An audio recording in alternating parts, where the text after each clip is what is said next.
Hello అండి, అందరూ ఎలా ఉన్నారు? Welcome back to our channel cherry shine stories. ఈరోజు వీడియోలో హెయిర్ ఫాల్ కంట్రోల్ అవ్వటానికి ది బెస్ట్ ఆయిల్ ఎలా ప్రిపేర్ చేయాలో చూద్దాము. ఈ ఆయిల్ వాడటం వల్ల హెయిర్ ఫాల్ అయితే కొంచెం మనం కంట్రోల్ చేయొచ్చు.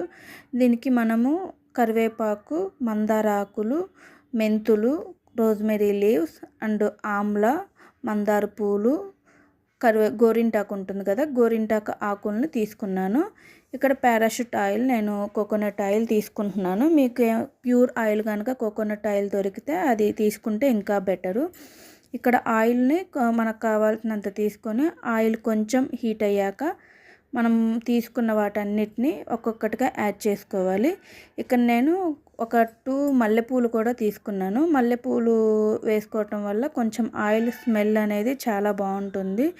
అప్లై చేసుకున్నప్పుడు మంచి స్మెల్ వస్తుంది. నాకు మా చెట్టుకి ఒక 2నే పూసాయి, ఆ 2 తీసుకున్నాను. మీరు ఇంకొంచెం ఎక్కువ తీసుకుంటే ఇంకా స్మెల్ ఇంకా బాగుంటుంది.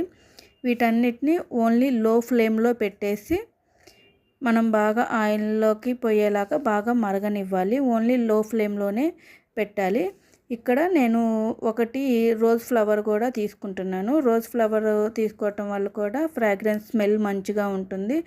ఆయిల్ కలర్ కూడా బాగుంటుంది. రోజ్ పెటల్స్ స్టార్టింగ్లో కాకుండా ఇలా మిడిల్లో వేసుకోండి. ఎందుకంటే రోజ్ పెటల్స్ ఈజీగా మగ్గిపోతాయి కాబట్టి, అంటే ముందే వేసుకుంటే బ్లాక్గా అయిపోతాయి. ఇలా మిడిల్లో వేసుకొని వీటన్నిటిని ఆయిల్లో ఇంకేలాగా బాగా హీట్ చేసుకోవాలి. హెయిర్ ఫాల్ తగ్గటానికి ఓన్లీ ఆయిలే కాదండి, కొంచెం మనం ఫుడ్లో కూడా చేంజెస్ చేయాలి. ఎందుకంటే ఆయిల్ ఒక్కటే అప్లై చేస్తే హెయిర్ ఫాల్ అయితే కంట్రోల్ అవ్వదు. కొంచెం హెల్దీ ఫుడ్ తీసుకుంటా, నట్స్ తీసుకోండి, కొంచెం వాటర్ ఎక్కువ తీసుకోండి. మరీ ఎక్కువ హెయిర్ ఫాల్ ఉంటే కనుక డాక్టర్ని కన్సల్ట్ అవ్వటం బెటరు.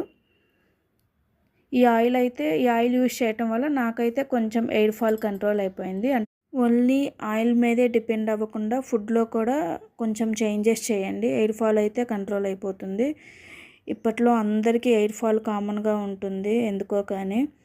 ఇక్కడ మన ఆయిల్ అయితే ఆల్మోస్ట్ రెడీ అయిపోయిందండి. ఇక్కడ కలర్ కూడా చూడండి చేంజ్ అయిపోయింది. ఇంకో 2 మినిట్స్లో అయితే ఆయిల్ రెడీ అయిపోయింది. ఈ ప్రాసెస్ అంతా మీరు ఓన్లీ లో ఫ్లేమ్లో పెట్టి మాత్రమే చేసుకోవాలి. ఇక్కడ ఆయిల్ అయితే రెడీ అయిపోయింది. స్టవ్ ఆఫ్ చేసేసి ఈ ఆయిల్ని బాగా చల్లారివ్వాలి. అంటే బాగా చల్లగా అయిపోయాక మనం స్ట్రెయిన్ చేసుకోవాలి. ఇక్కడ ఆయిల్ అయితే చల్లారిపోయింది. ఇప్పుడు నేను దీన్ని స్ట్రెయిన్ చేస్తున్నాను. ఇలా స్ట్రైనర్లో ఒక దానిలో పెట్టి వీటన్నిటిని పోసేసి బాగా కొంచెం ప్రెస్ చేయాలి. ప్రెస్ చేస్తే అందులో ఏమన్నా ఆయిల్ ఉంటే కనుక కిందకి దిగిపోతుంది. ఆయిల్ అయితే రెడీ అయిపోయిందండి. దీనిని మనం 1 మంత్ వరకు స్టోర్ చేసుకోవచ్చు. ఇంకా ఎక్కువ రోజులైనా పర్లేదు, ఉంటుంది.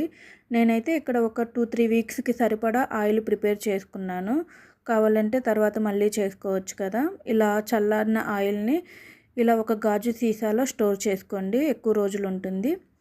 ఈ వీడియో కనుక మీకు నచ్చితే లైక్ చేసి సబ్స్క్రైబ్ చేయండి. Thank you for watching. Bye bye.